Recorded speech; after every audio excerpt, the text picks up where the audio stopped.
ठरलं तर मग या मालिकेच्या 10 सप्टेंबरच्या भागामध्ये इकडे अर्जुन आपल्या रूममध्ये आलेला असतो आणि रूममध्ये येऊन आता तो इकडे आय कार्ड सायलीचं आय कार्ड आता आतमध्ये ठेवत असतो। ज्या वेळेला सायलीचं आय कार्ड तो आत ठेवत असतो आणि त्याच वेळेला मग आता अर्जुन विचार करतो की काय करू, म्हणजे आता मी सध्या तरी हे लपवून ठेवतो, कारण काही झालं तरी सुद्धा इतक्यात मला सायलीला हे काही दाखवायचं नाहीये। आणि सायली तोपर्यंत अर्जुनसाठी कॉफी घेऊन आलेली असते। सायली ज्या वेळेला कॉफी घेऊन अर्जुनसाठी येते आणि ते नेमकं ती बघते की अर्जुन सर माझ्यापासून लपवून काहीतरी आता इकडे आतमध्ये टाकत आहेत। हे पाहिल्यावर ती सायली थोडीशी अस्वस्थ होते। सायली हे पाहते आणि ती चपापते। सायली चपापते आणि ती विचार करते अर्जुन सर माझ्यापासून काहीतरी लपवतायत। काय लपवतायत ते काही तिला आता समजत नसतं आणि सायली खूपच अस्वस्थ होते। आणि त्याच वेळेला अर्जुन म्हणतो बायको अगं तू आलीस, असं म्हणत तो आता सायलीला बोलायला लागतो। आणि त्यावेळेला सायली आता खूपच अस्वस्थ होते, म्हणजे अर्जुन सर नक्कीच काहीतरी लपवत आहेत। आणि अर्जुन आता म्हणतो तू कॉफी घेऊन आलीस, कशासाठी तू इतक्या घाई गडबडीमध्ये कॉफी घेऊन माझ्यासाठी आलीस, असं म्हणत अर्जुन तिला बोलायला लागतो। मग तर सायलीची खात्रीच पटते की अर्जुन सर माझ्याशी खूपच खोटं बोलतायत, असं म्हणत मग आता इकडे सायली अस्वस्थ होते। तोपर्यंत आता इकडे प्रियाने नाटक सुरू केलेलं असतं।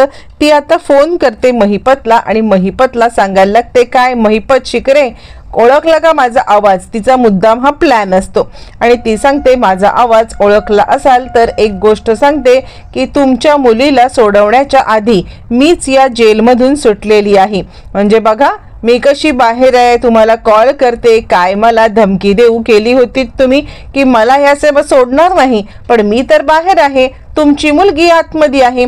यावरती महिपत म्हणतो ए प्रिया आधीच माझं डोकं गरम झालंय, त्यात तू अजून माझं डोकं गरम करू नको। यावरती प्रिया म्हणते तुम्ही काय करू शकणार आहोत, मला मोठी धमकी दिली होतीत ना, पोकळ धमक्या नुसत्या तुमच्या। आता मी इकडे बाहेर आहे, काय तुम्ही माझं वाकडं करू शकताय, काही वाकडं करू शकत नाहीयेत। इथून मी आता बाहेर पण पडणार आहे आणि तुमची मुलगी जेलमध्येच अडकून राहणार आहे, असं आता प्रिया ठामपणे सांगायला लागते। या गोष्टीचा महिपतला खूपच राग येतो आणि महिपत आता इकडे चांगला चिडतो। या प्रियाचं जरा आता अतीच झालेलं आहे, ही जरा जास्तच नाटकं करत आहे असं महिपत म्हणायला लागतो। यावरती महिपतला प्रिया आता धमकी देत सांगायला लागते घ्या हिम्मत असेल ना तर आता या इकडे आणि दाखवा मला काय करून, असं म्हणत प्रिया त्याला ओपन चॅलेंज देते। बरं आता हे सगळं चालू असताना महिपत विचार करतो आता जे काही करायचं ना ते हिला संपवूनच करायचं आहे, कारण प्रियाने स्वतः आता महिपतला इतकं मोठं चॅलेंज दिलेलं असतं आणि त्यानंतर मग काय, मग महिपत चांगलाच चिडतो। त्यानंतर मग आता प्रिया विचार करते ह्याला चॅलेंज दिलंय खरं, पण हे सगळं आता माझ्या अंगाशी नाही आलं तर बरं आहे। तोपर्यंत महिपत आता विचार करतो की ही जास्त चिचुंदरी बोलायला लागलेली आहे, म्हणजे इतकी तिच्या तोंडामध्ये आता तोंडामध्ये एवढी बडबड आली तरी कुठून ते काही नाहीये, याचा बंदोबस्त करायला पाहिजे, नाहीतर मला हलक्यात घेईल आणि त्यानंतर मग आता मला काहीच करता येणार नाहीये, असं तो विचार करतो। इकडे तोपर्यंत सायली आता आपल्या किचन मध्ये येते आणि ती विचार करत असते काय चाललंय, म्हणजे आता हे माझ्यापासून काहीतरी लपवतायत, किती लपवतायत काय कळतच नाहीये।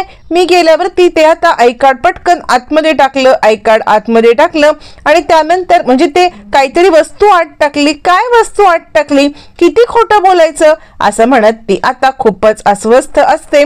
आणि त्याच वेळेला अर्जुन खाली येतो, बायको असा काहीतरी आवाज देतो। त्यावरती आता इकडे लगेचच तो सांगायला लागतो हे बघ बायको, अगं तो चैतन्य आहे ना, हा चैतन्य आगाव आहे, त्यांनी खोटं बोललं तुझ्याशी। यावरती मग आता सायली म्हणते किती खोटं बोलाल तुम्ही अजून। यावर तो म्हणतो ठीक आहे घे मी चैतन्याला कॉल करतो। हॅलो चैतन्य तुला अक्कल आहे का, अरे तुझ्यामुळे आमच्यामध्ये किती भांडणं झाली तुला माहिती आहे का, तुला जर का माहित नव्हतं की माझी मीटिंग आहे तर तू हे नव्हतं ना बोलायला पाहिजे होतंस, तू सांगितलंस की माझ्यासोबत नाहीये, मला माहित नाहीये, असं बोलल्यामुळे माझी बायको मला चिडलेली आहे। चैतन्य म्हणतो एक मिनिट तू स्पीकरवरती आहे का फोन। यावरती मग आता अर्जुन म्हणतो नाही। चैतन्य सांगायला लागतो अरे मग तू माझी माफी मागायला पाहिजेस, तुझं काय चाललंय, अरे तू किती अजून खोटं बोलशील, आणि जर का खोटं बोलायचं होतं तर मला सांगायचं होतं ना, मला आधी जर का हे दिलं असतंस, हिंट दिली असतीस तर कदाचित मी आता विचार केला असता. तू पहिले सॉरी बोल मला. यावरती अर्जुन म्हणतो, बघितलंच बायको, सॉरी सॉरी सॉरी सारखं मला सॉरी म्हणतोय तो. असं म्हटल्यावरती मग आता चैतन्य म्हणतो, किती किती खोटं बोलशील अजून तू.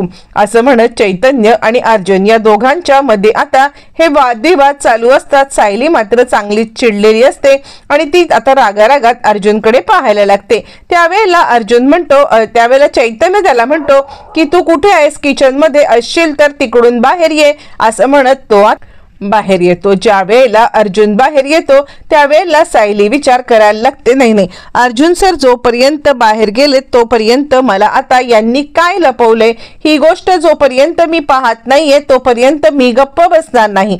असं म्हणत आता इकडे सायली ताबडतोब बाहेर आपल्या म्हणजे अर्जुनच्या रूम मध्ये त्याने काय लपवले हे पाहण्यासाठी येते. इकडे आता अर्जुन म्हणतो, बोल चैतन्य, तू मला का बाहेर यायला सांगितलंस? अशी काय गोष्ट आहे की ज्याच्यामुळे मी रिॲक्ट होईन असं तुला वाटलं?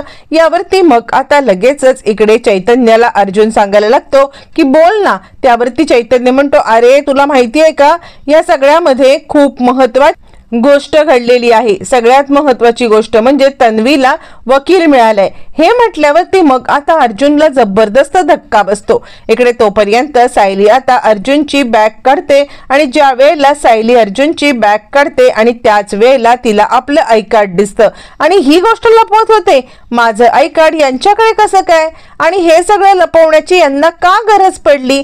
असं काय झालं होतं की ज्याच्यामुळे यांनी आता हे आय कार्डचं सत्य माझ्यापासून लपवलं? नाही नाही काहीतरी गडबड आहे असं आता सायली विचार करायला लागते. आणि त्याच वेळेला मग आता इकडे ती विचार करते, यांना विचारतेच मी नक्की का माझं आय कार्ड यांनी आणलंय आणि आणलं तर आणलं आणि माझ्यापासून का लपवलेलं आहे. तितक्यात तिकडे अर्जुन येतो आणि सायली काही विचारायच्याच आधी अर्जुनने पाहिलेलं असतं की आता सायलीने हे आय कार्ड बघितलेलं आहे. मग आता अर्जुन चांगला सटपटतो सायलीच्याकडे येतो आणि ते हे बायको. यावरती सायली सांगते, काय गरज होती तुम्हाला माझ्याशी हे सगळं खोटं बोलण्याची? हे काय आहे, हे काय आहे, हे आय कार्ड तुम्ही आता माझ्यापासून का लपवून ठेवलेलं आहेत? असं आता सायली विचारायला लागते. ज्या वेळेला सायली हे सगळं विचारत असते त्यावेळेला अर्जुन म्हणतो, ऐक बायको, मला तुला काहीतरी महत्वाचं सांगायचं आहे. त्यावरती सायली सांगते, 1 मिनिट, मला पहिले तुम्ही सांगा की हे आय कार्ड तुम्ही आणलत कुठून? यावरती अर्जुन म्हणतो, आता मी तुला सगळं खरं खरं सांगणार आहे. असं म्हणत मग आता अर्जुन इकडे सगळ्या गोष्टी सांगायला लागतो आणि तो सांगायला लागतो, बायको हे बघ, मी काय सांगतोय ते ऐक. मुळातच मी आता तुला खोटं बोललो होतो. माझी कोणत्याही प्रकारची मीटिंग वगैरे काही नव्हती.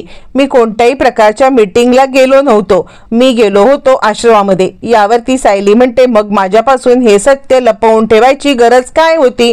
त्यावरती मग आता लगेचच इकडे सांगायला लागतो अर्जुन, हे बघ बायको, सगळ्यात महत्वाची गोष्ट म्हणजे मी आता इकडे गेलो होतो कुसुमताईला भेटायला. कुसुमताईला भेटायला या कारणासाठी गेलो होतो कारण आता मला ना तुझ्या भूतकाळाच्या बद्दल जाणून घ्यायचं होतं आणि त्या संदर्भात मी तिकडे गेल्यावरती मला आता हे आय कार्ड सापडलं. सायली म्हणते, मग माझ्यापासून लपवून ठेवायची गरज काय पडली? इकडे तोपर्यंत नागराज घरी येतो आणि आता सुमन त्याला विचारायला लागते, मला सांगा तुम्ही कुठे गेला होतात? यावरती तो म्हणतो, तुझं चाललंय काय? मी म्हटलं ना मी मित्राकडे गेलो होतो. यावरती मग आता इकडे सुमन म्हणायला लागते, कोण तुमचा मित्र? महिपत शिकरे. महिपत शिकरेकडे का गेला होतात तुम्ही? यावरती नागराज चिडतो आणि तुझं डोकं फिरलंय का? तुझं डोकं फिरलं असेल तर बोल, महिपत शिकरेकडे मी का जाईन? तो कोण लागतो माझा आणि दुश्मनाकडे जायला मला वेळ नाहीये. यावरती मग आता लगेचच सांगायला लागते, सुमन खोटं बोलताय तुम्ही. मी स्वतः पाहिलेलं आहे. मी पाहिलेलं आहे की या सगळ्यामध्ये तुम्ही आता महिपत शिकरेकडेच गेला होतात. म्हणजे तुम्हाला काल महिपत शिकरेचा फोन आला होता, त्याने तुम्हाला भेटायला बोलवलेलं आहे.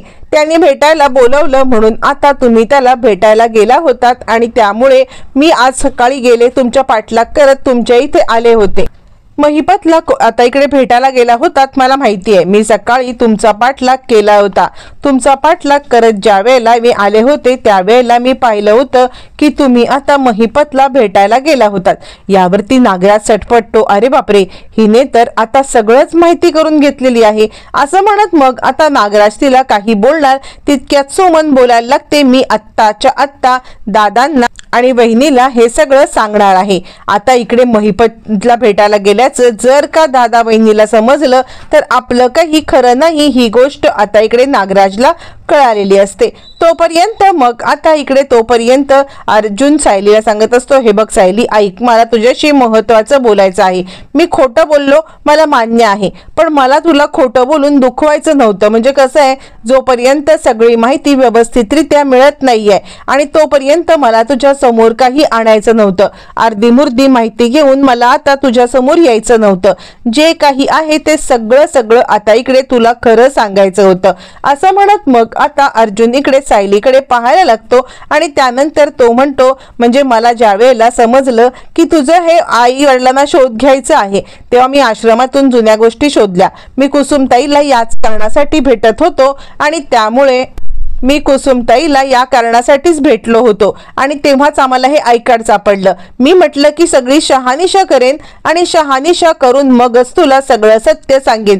तोपर्यंत तुला काही सांगायचं नाही असं ठरवलं होतं, तुला त्रास होईल म्हणून, बस इतकंच खोटं मी तुझ्याशी बोललो होतो। इकडे आता चिडलेली कुसुम सांगत असते, बाद झालं, किती खोट्यावरती खोटं खोट्यावरती खोटं, हे सगळं ऐकून आता मला वीट आलेलं आहे। तुमचं हे सगळं खोटं आता बंद करा। म्हणजे हे सगळं जे काही चाललंय ना त्यामध्ये आता तुम्ही अति करायला लागलेले आहात। मला तुमचं वागणंच कळत नाहीये।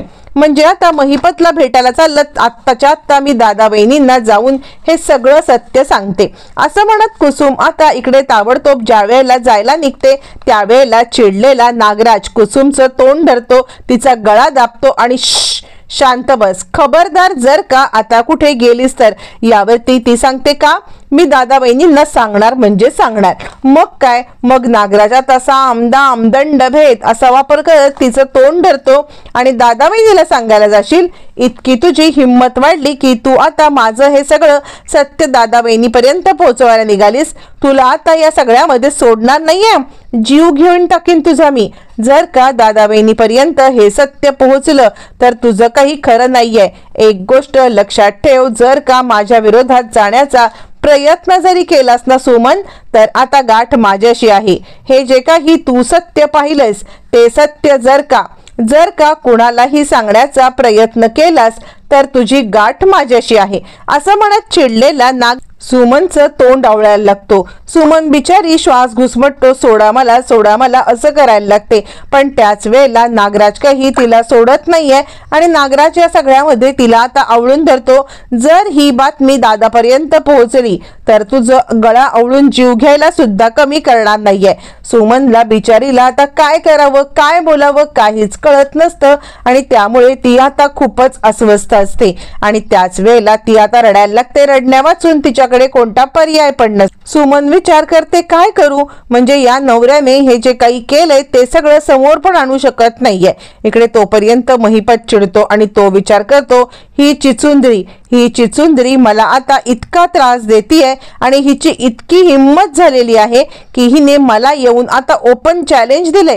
आता खरं तर महिपतला माहित नसतं की हा प्रियाने डाव खेळलेला आहे स्वतःच्या सुटकेसाठी। स्वतःची सुटका करून घेण्यासाठी तिने आता महिपतला वेठीला धरले, पण महिपतचा इगो दुखावला जातो आणि ही कशी काय जिवंत राहते तेच मी पाहतो, असं म्हणत रागारागात महिपत आता इकडे चाकू घेतो आणि प्रिया ज्या हॉस्पिटलमध्ये आहे त्या हॉस्पिटलमध्ये तिला मारण्यासाठी निघतो। तोपर्यंत अर्जुन आता सायलीला समजवत असतो, सायलीला शांत करण्याचा प्रयत्न करत असतो आणि तो सायलीला आता शांतपणे समजून सांगायला लागतो की हे बघ बायको, मला जे काही सांगायचं आहे ते नीट ऐक तू। यावरती मग आता सायली म्हणते, हे सगळं करायला तुम्हाला कोणी सांगितलं होतं? अर्जुन म्हणतो, ऐक ना, तुझ्या आई वडिलांचा शोध घ्यायचा होता पण तो मला तुझ्या समोर नाही, तुला निवांतपणे नंतर सगळं सांगायचं होतं, सध्या नाही। यावरती सायली म्हणते, तुम्हाला कोणी सांगितलं होतं? कोणी सांगितलं होतं की तुम्ही माझ्या आई वडिलांचा शोध घ्या, काय गरज होती? मी तुम्हाला काही बोलले होते का? असं म्हणत असतानाच अर्जुन आता सटपटतो। सायलीला कसं समजवू काय समजवू कळत नसतं। इकडे तोपर्यंत किल्लेदारांच्या घरचा सीन आपल्याला दाखवला जातो। रविराज आता डायनिंग टेबलवरती बसलेले असतात आणि त्याचबरोबर सुमन सगळ्यांसाठी चहा कॉफी आणून देते। त्याच वेळेला मग आता इकडे ती सगळं उलट सुलट करते, म्हणजे आता ती इकडे तिकडे पाहायला लागते आणि आता लगेचच ती उलट सुलट म्हणजे प्रतिमाचा चहा रविराजांना, रविराजांची कॉफी प्रतिमाला, इकडे नागराजला काहीतरी वेगळंच आणि त्यावरती मग आता इकडे लगेचच सांगायला लागते प्रतिमा काय ग सुमन, आज तुझं लक्ष नाहीये, मला चक्क यांची कॉफी आणि यांना चक्क माझा चहा दिलास का?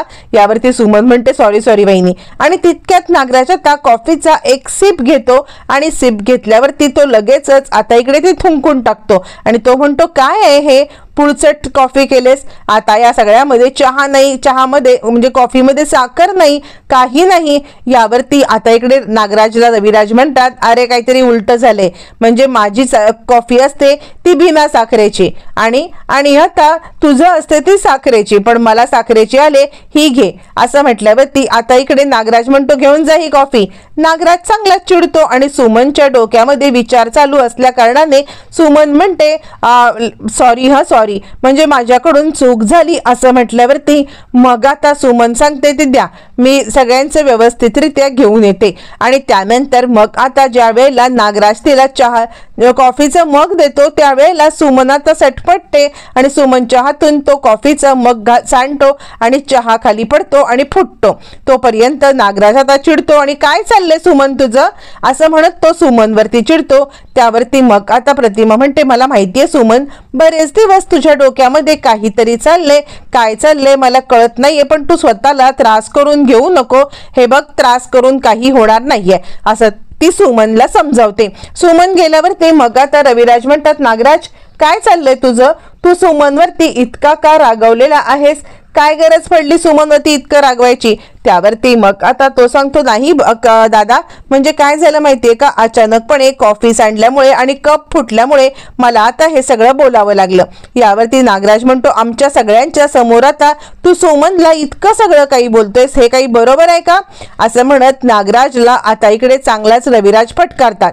इकडे आता सायली सांगत असते माझ्या भूतकाळाचा शोध आता मला सुद्धा घ्यायचा नाहीये, तुम्ही का घेत, मी तुम्हाला कोणत्याही बाबतीत सांगितलं नव्हतं की माझ्या भूतकाळाचा शोध घ्या. आणि त्याच वेळेला अर्जुन सांगायला लागतो ऐक ना मी काहीतरी बोलतोय तुला. यावरती ती सांगते मला अजिबात काहीही ऐकायचं नाहीये, मी तुमच्याशी बोलले होते का कधी की मला माझ्या आई वडिलांचा शोध घ्यायचाय, नाही घ्यायचाय मला माझ्या आई वडिलांचा शोध, काही गरज नाहीये, अजिबात माझ्या आई वडिलांचा शोध तुम्ही घ्यायचं नाहीये. आणि त्यामुळे आता इकडे तुम्ही पुन्हा या सगळ्यामध्ये पडू नका आणि मला न विचारता माझ्या भूतकाळापर्यंत पोहोचण्याचा प्रयत्न करू नका, मला नको आहेत माझे आई वडील कोण आहेत हे नाही जाणून घ्यायचंय. अर्जुनला आता इकडे खूपच मोठा धक्का बसतो आणि तो विचार करायला लागतो काय नक्की झालंय हिला, म्हणजे आता हिच्या आई वडिलांचा शोध का नाही घ्यायचाय. आणि हे सगळं बोलून आता कला तिकडून निघून जाते. इकडे आता सायली निघून जाते आणि तिला विचारण्याचा अर्जुन प्रयत्न करत असतो काय झालं बायको बोल ना, पण आता सायली काही बोलत नाही आणि मला खरंच काही बोलायचं नाहीये, मी सांगितलं ना की माझ्या आई वडिलांचा शोध घेणं थांबवा, भूतकाळ कशाला जाणून घ्यायचं आहे असं ती म्हणायला लागते. तोपर्यंत इकडे आता गणपतीच्या विसर्जनाचा दिवस येतो. गणपती बाप्पाचं विसर्जन करायला सुरू करतात. ज्या वेळेला गणपती बाप्पाचं विसर्जन होत असतं त्याच वेळेला आता इकडे अंगणामध्ये इकडे एक टँक करून गणपती बाप्पाचं विसर्जन होतं आणि सायलीला आपले आई वडील दिसतात. आई बाबा थांबा ना, आई बाबा थांबा ना असं म्हणत सायली आता त्यांच्या मागे येते आणि त्याच वेळेला सायलीचं स्वप्न तुटतं. तोपर्यंत प्रियाला मारायला महिपत तिकडे आलेला असतो आणि प्रिया आता महिपत पासून लपत छपत तिकडे चाललेली असते आणि त्या प्रियाने केलेलं कारस्थान खरं तर तिच्या अंगाशी येणार असतं. आता हे सगळं घडत असताना महिपत प्रियाची काय वाट लावणार हे मात्र येणाऱ्या भागातच कळणार.